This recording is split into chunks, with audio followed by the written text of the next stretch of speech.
નમસ્કાર વિદ્યાર્થી મિત્રો, ધોરણ 12 કોમર્સ અર્થશાસ્ત્ર વિષયમાં પ્રકરણ 5 ગરીબી.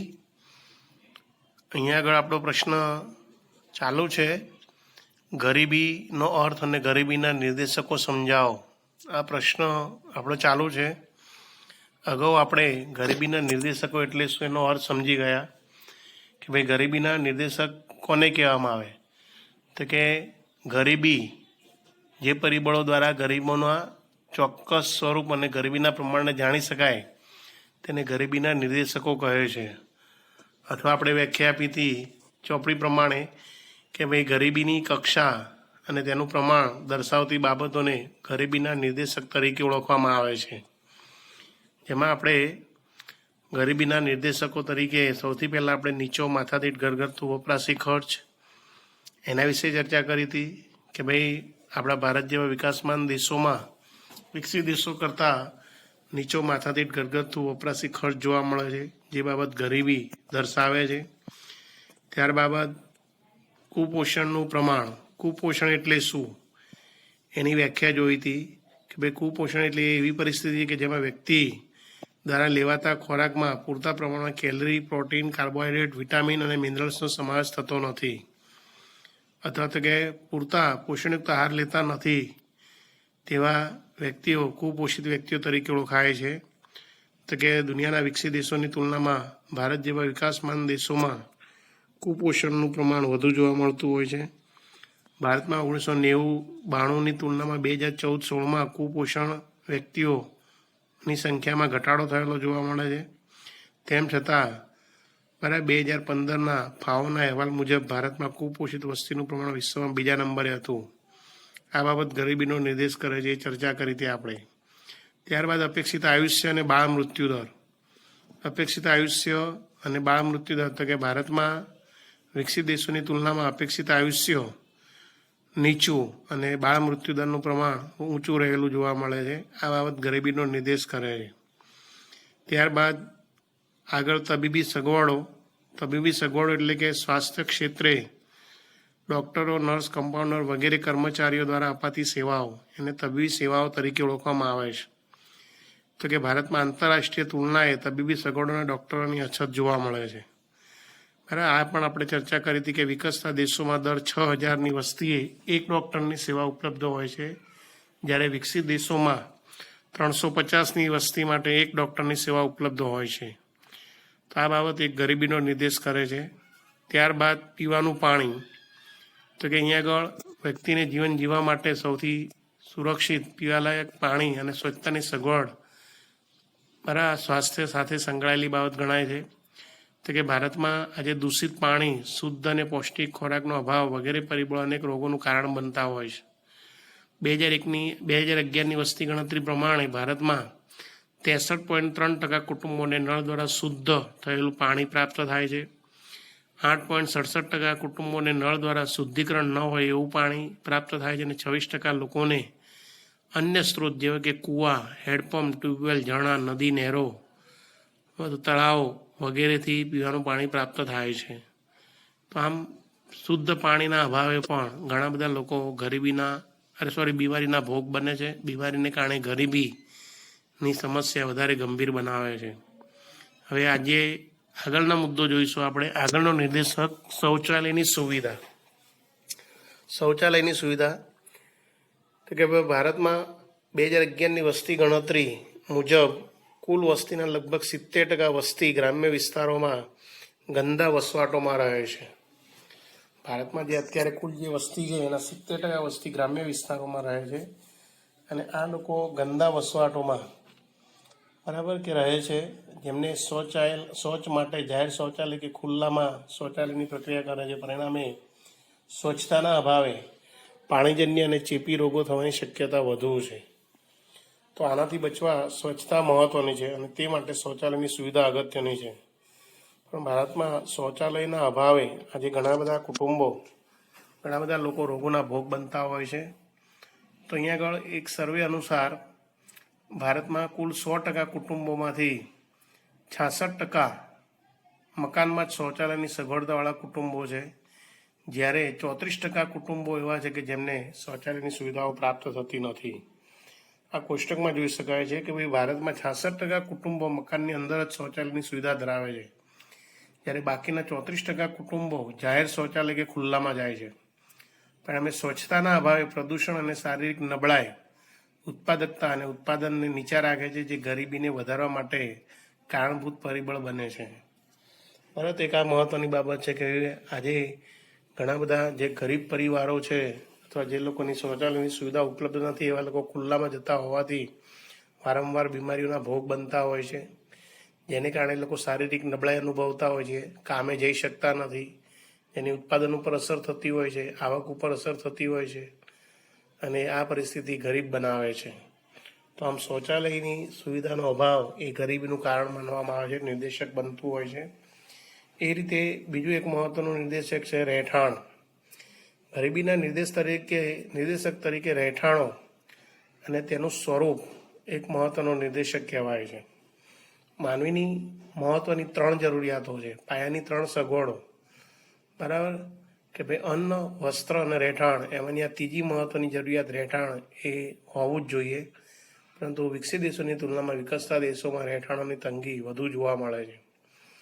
જે રહેઠાણ ઉપલબ્ધ ન હોવાથી આવા લોકો ગંદી ચાલીઓમાં કે ઝૂંપડપટ્ટીઓમાં રહેતા હોય છે, અને આ ઝૂંપડપટ્ટીઓ અને ગંદી જે ચાલીઓ છે એ ગરીબીનું એક માપદંડ ગણાતું હોય છે. રહેઠાણ એ માનવીની પ્રાથમિક જરૂરિયાત છે.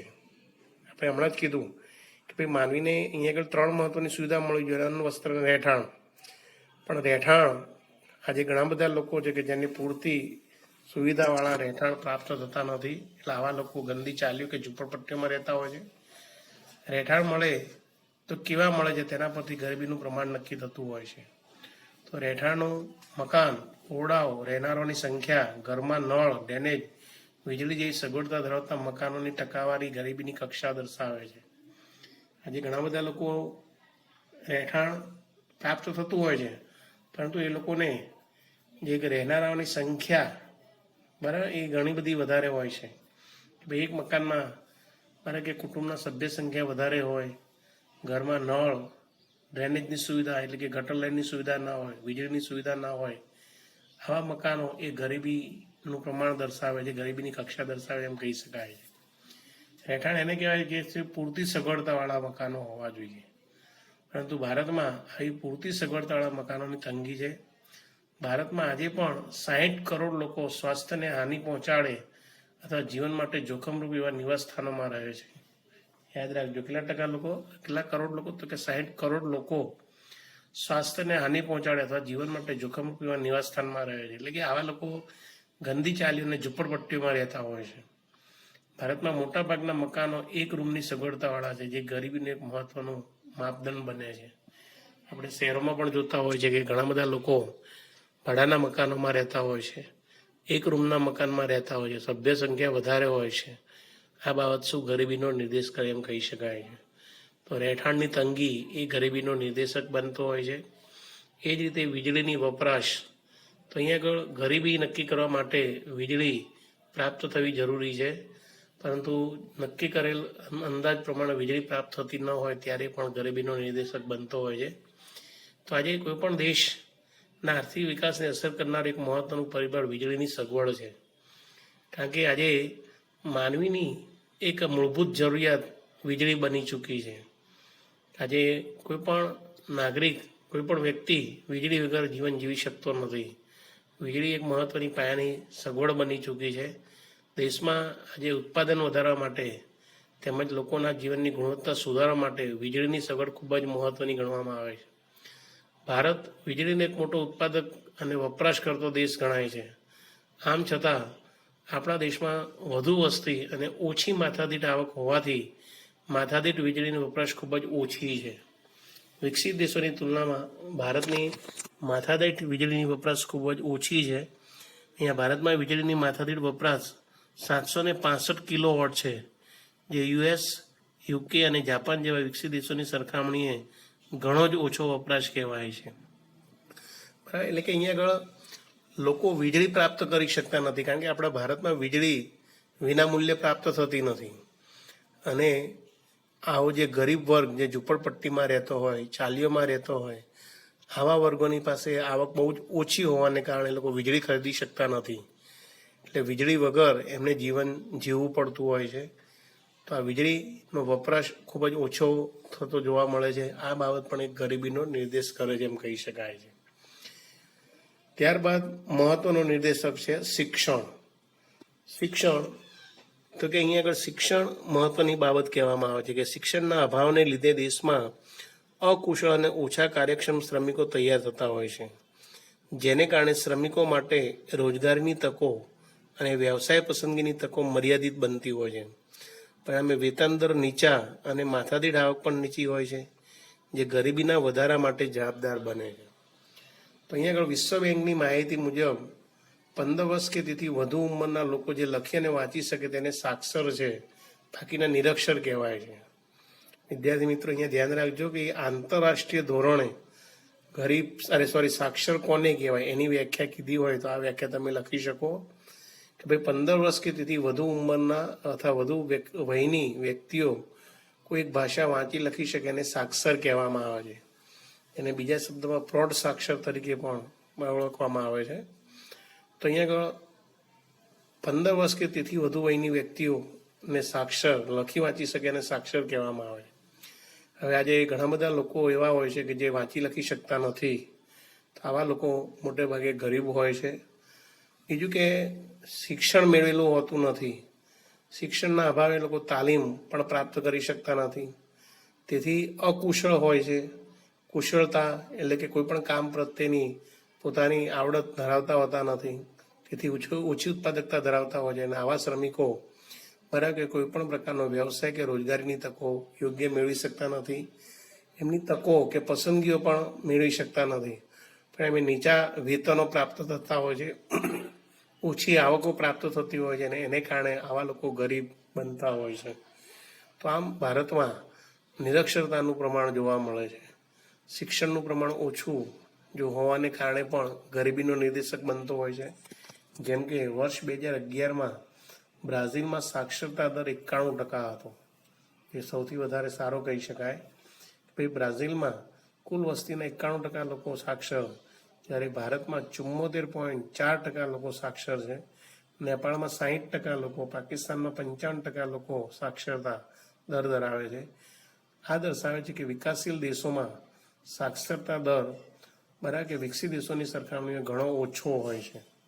બરાબર આપણે જોયું કે બ્રાઝિલમાં 91% સાક્ષરતા દર, એની તુલનામાં ભારતમાં માત્ર 74.04%.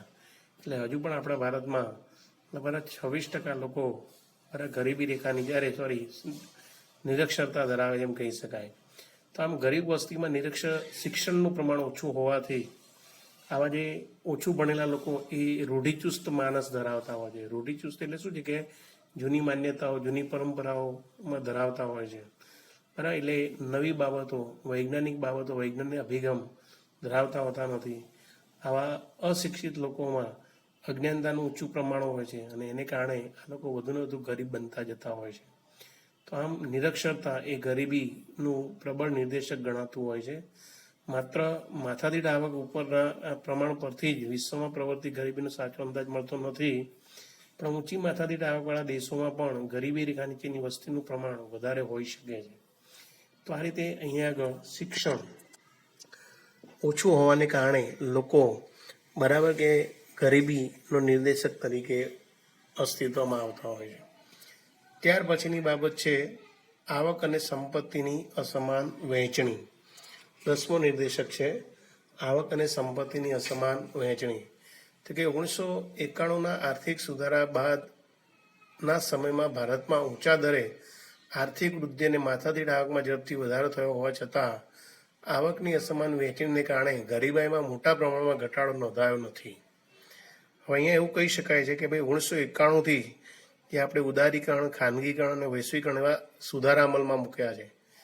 બરાબર કે દેશે ઝડપી આર્થિક વિકાસ થાય તે માટેના પ્રયાસો કર્યા છે. 1991 પછી જે પ્રયાસો કર્યા એને કારણે આપણા દેશમાં આર્થિક વૃદ્ધિ દર પણ વધ્યો છે, માથાદીઠ આવક પણ ઝડપથી લોકોની વધી છે. પરંતુ સમાજમાં જે લોકોમાં આવકની અસમાનતા વધતી જતી જોવા મળે છે, એટલે કે ધનિક અને ગરીબ વચ્ચેનું અંતર વધતું રહ્યું છે. બરાબર, આ આવકની અસમાન વહેંચણી એટલે કે બધા જ લોકોની વચ્ચે આવકની સરખી વહેંચણી થયેલી ન હોવાને કારણે ગરીબ વર્ગ વધુને વધુ ગરીબ બનતો ગયો છે અને ગરીબાઈમાં જે ઘટાડો થવો જોઈએ બરાબર એ ઘટાડો થયેલો બહુ ખાસ જોવા મળતો નથી.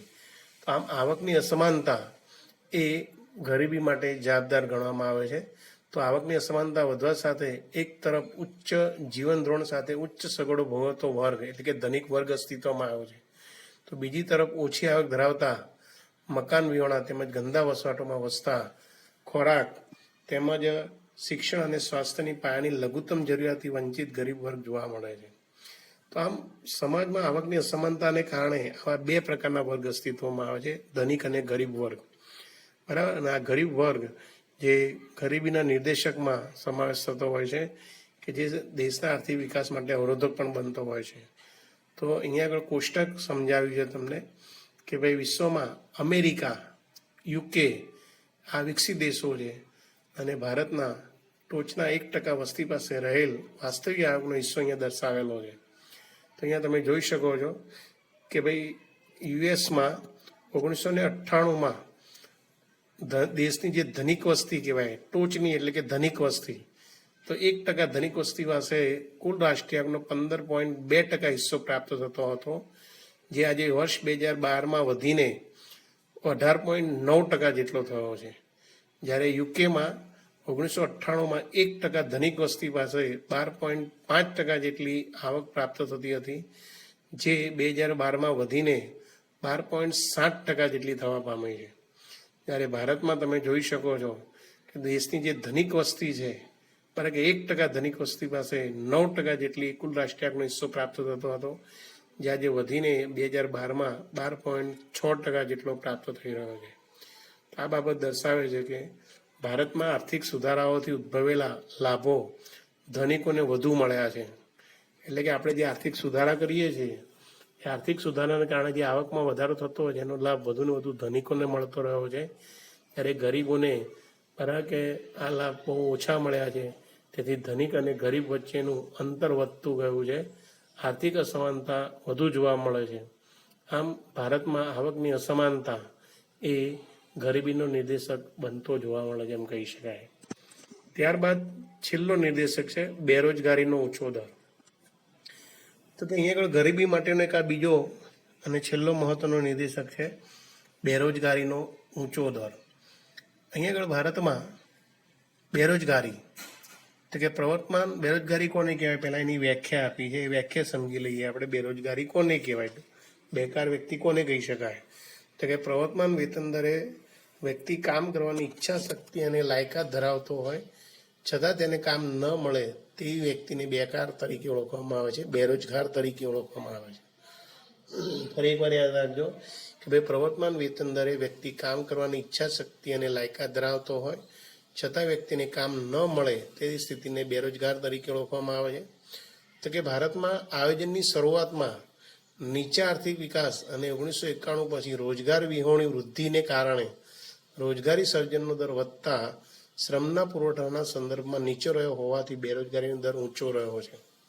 આ વાક્ય સમજો, ખૂબ જ મહત્વનું છે આ વાક્ય કે ભાઈ ભારતમાં આયોજનની શરૂઆતમાં નીચા આર્થિક વિકાસને કારણે, આપણે જ્યારે આયોજનની શરૂઆત 1951માં કરી હતી એમ કહેવાય છે.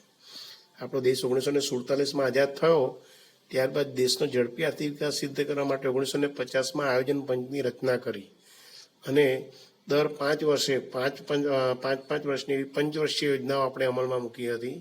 તો આયોજનની શરૂઆતમાં આપણા દેશનો આર્થિક વિકાસ દર ખૂબ જ નીચો હતો, પરંતુ 1991માં આપણે આર્થિક સુધારા અપનાવ્યા કે જેમાં ઉદારીકરણ, ખાનગીકરણ અને વૈશ્વિકરણની એવી નીતિ અપનાવી જેને કારણે આપણા દેશનો આર્થિક વૃદ્ધિ થઈ, એટલે કે રાષ્ટ્રીય આવક, માથાદીઠ આવકમાં વધારો થયો, પરંતુ લોકોની જે રોજગારીમાં જોઈએ એટલો વધારો થઈ શક્યો નહીં. એટલા માટે રોજગારી વિહોણી વૃદ્ધિ તરીકે ઓળખવામાં આવે છે.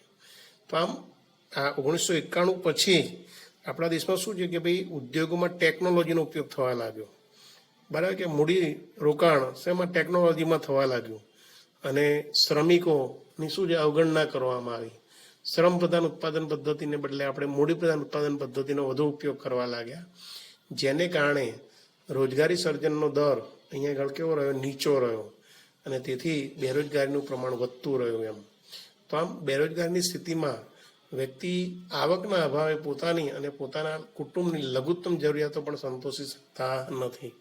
આજે આપણે જોઈએ છીએ કે ઘણા બધા લોકોને રોજગારી મળતી નથી, અથવા રોજગારી મળે છે તો એમની આવક ખૂબ જ ઓછી હોય છે. ઓછી આવક હોવાને કારણે આવા લોકો પોતાના કુટુંબની જરૂરિયાતો સંપૂર્ણ સંતોષી શકતા નથી. પરિણામે ગરીબીનું પ્રમાણ ઊંચું રહેતું હોય છે. તો કે ભારતમાં વર્ષ 2011 સુધી બેરોજગારીનો દર 9% આસપાસ રહ્યો હતો. વર્ષ 2013-14માં શ્રમ બ્યુરો દ્વારા બેરોજગારીની મોજણી એટલે ગણતરી પ્રમાણે 15 વર્ષથી મોટી ઉંમરના લોકોમાં બેરોજગારીનો દર 4.9% જેટલો જોવા મળ્યો હતો, જ્યારે ગ્રામીણ ક્ષેત્ર માટે આ દર 4.7% અને શહેરી વિસ્તારમાં 5.5% જેટલો જોવા મળ્યો હતો. તો આમ ભારતમાં અહીંયા આગળ રોજગારીની તકો યોગ્ય પ્રમાણમાં મળતી નથી, અથવા રોજગારી મળે છે તો એની આવક ખૂબ જ ઓછી હોય છે. એને કારણે લોકો પોતાની જરૂરિયાતો યોગ્ય રીતે પ્રાપ્ત કરી શકતા નથી, અને તેથી એમનું જીવન ધોરણ નીચું જોવા મળે છે, અને પરિણામે ગરીબી પ્રવર્તે છે.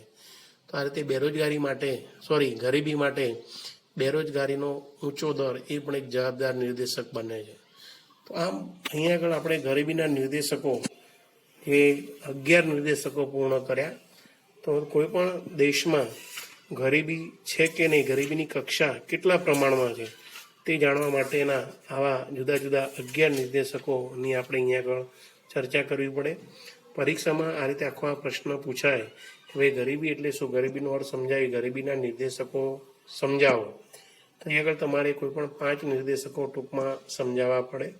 તો આપણે અહીંયા આગળ ગરીબીના નિર્દેશકોનો જે પ્રશ્ન છે એ પૂર્ણ કરીએ છીએ. બરાબર, આ ગરીબીના જે આપણે 11 નિર્દેશકો જોયા એ 11 એક વખત લખી અને સારી રીતે મોઢે કરી જવા, તૈયાર કરી જવા.